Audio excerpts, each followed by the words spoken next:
say Chris Humphries had an opportunity to maybe get an offensive rebound. Carmelo Anthony guarding him. Williams, feed it down low. Lopez against Chandler. Lopez, shot clock at 14. Double comes from thin. Williams now with 10 to shoot. Johnson looks at the clock. 8 seconds left. Johnson makes his move. Pull up high. It goes! Joe Johnson with the leaner. The Nets up by 1 with 22.3 to play. People talk so much about Joe Johnson and what he isn't. But, folks, what he is a big shot maker. He's done it his entire career. None bigger than that one against the defense that isn't set. And so big-time play. And again, I stress the importance of the post game. It all started because of Brook Lopez's ability to draw the double team. And I'll give you a minute to guess what that play was. And that was Joe Johnson's game-winning shot versus the Knicks on Martin Luther King Day. And that was a huge shot in the season for bragging rights for Nets fans, because Knicks fans were like up 2-1. If the Knicks won that game, there would be no question in Knicks fans' mind that they were a better team because they would have won the season series. But the Nets took that game and tied the season series versus the Knicks because of that. Joe Johnson all year, I mean, I don't know, people say it's luck. I don't think it's luck at all. Joe Johnson made huge shots. He never failed in the clutch moments in the game down the stretch. I had an argument with a Knicks fan. Well, he was a Knicks fan, then he became a Laker fan. Yeah, bandwagoner. And he always told me, like, oh, Joe Johnson's lucky after his first one versus the Pistons. Then versus the Wizards, he's like, oh, yeah, he was lucky again. Anyone can make two. Then the one versus the Knicks, I was like, yeah, he did it versus your team now. And he's like, what are you talking about? I'm a Lakers fan. I'm like, what? The kid jumped off the bandwagon just like that. Then the Lakers were eliminated in the first round of the playoffs. Then he said he was a Knicks fan in the end. I'm like, yeah, okay, whatever. But he continued to prove people wrong. He was no one really gave him attention. Then towards the end of the season, you would see on posts on Facebook, who's the most clutch player in the NBA. People would mention Joe Johnson in that category. He still doesn't. I don't understand why Carmelo Anthony's in that category when people say clutch player. Carmelo Anthony's, he had one clutch shot in his career with the Knicks, and that was versus the Bulls. And that was one day, and Joe Johnson did that versus the Bucks, and he doesn't get any credit. Joe Johnson did that exact same thing. Carmelo Anthony tied the game, sent it to overtime, and then with a three, then he won the game with a shot. And Joe Johnson did that same thing versus the Bucks and doesn't get credit for it. Whatever, that's why the Knicks are the most overrated team, but I'll get into that another day. So, who should the Nets take in the draft?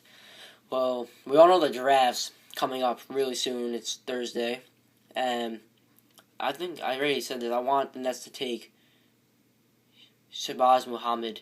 And I want to see, one thing I want to see is maybe trade up. Just trade up for a pick. And if we get in, like, if they find out Shabazz Muhammad's going to be taken 18th or something like that, then trade up to the 18th pick and get someone. Maybe, I think the one, I already said prior to this draft, you heard me say it here, Nerlens Noel is going to be the biggest bust in NBA history. He's going to be a bigger bust than Kwame Brown, bigger bust than Greg Oden. He's going to be the biggest bust in NBA history in the draft. He's going to be drafted first overall, I believe, still by the Cavs. He's going to be the biggest bust in draft history. I think the one player who's going to be a star in the NBA is Trey Burke out of Michigan. Whoever gets Trey Burke is going to be lucky. Why don't the Nets don't need a point guard, but maybe, whoever drafts Trey Burke is going to be lucky because he's going to be a franchise point guard. He reminds me of Damian Lillard. He's going to have that kind of rookie year. He reminds me of Chris Paul a little bit, the way he's not very tall, but he can play. He gets into the paint. He's not scared of contact. Well, this is the final segment we will be discussing. What Nets player would I call the greatest? Jason Kidd or Dr. J? I have to pick one. Oh, you remember last week I said I couldn't pick one out of them, so now I have to pick one. The greatest Net. Oh my God, I have to go with Jason Kidd. If I had to pick one, I don't want to. I'm being forced to right now. I'd have to pick Jason Kidd because I know Dr. J won us 2 championships in the ABA, but that's the ABA. The ABA was not as developed as the NBA. But I can't pick one. I really can't. This is tough. Dr. J brought the Nets on the map. He made people watch us with highlight reel dunks, winning us 2 championships. But Jason Kidd if Jason Kidd wins a championship with a net to the coach, he's the greatest net. But right now, it's a tie. If I'm forced to pick one, it's Jason Kidd because he's one of the greatest point guards of all time. He has one of the most assists. He almost has the most triple doubles. He's one of the most rebounds for point guards. Rajon Rondo and Jason Kidd play similar style. Only they both not very good jump shot. They're both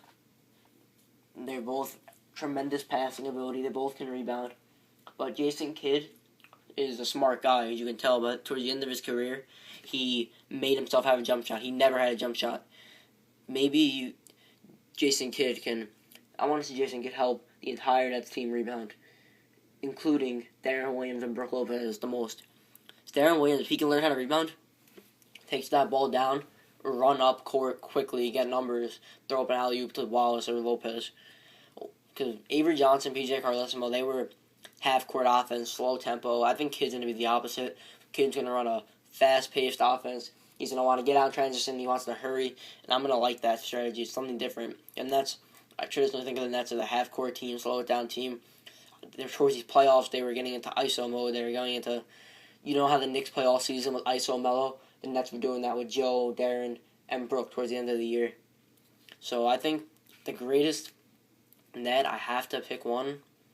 Okay, I'm picking Jason Kidd. All right, that's all the time we have for today on the BKN podcast. Be sure to tune in next week. I'm your host, Anthony Parisi. Thanks for listening.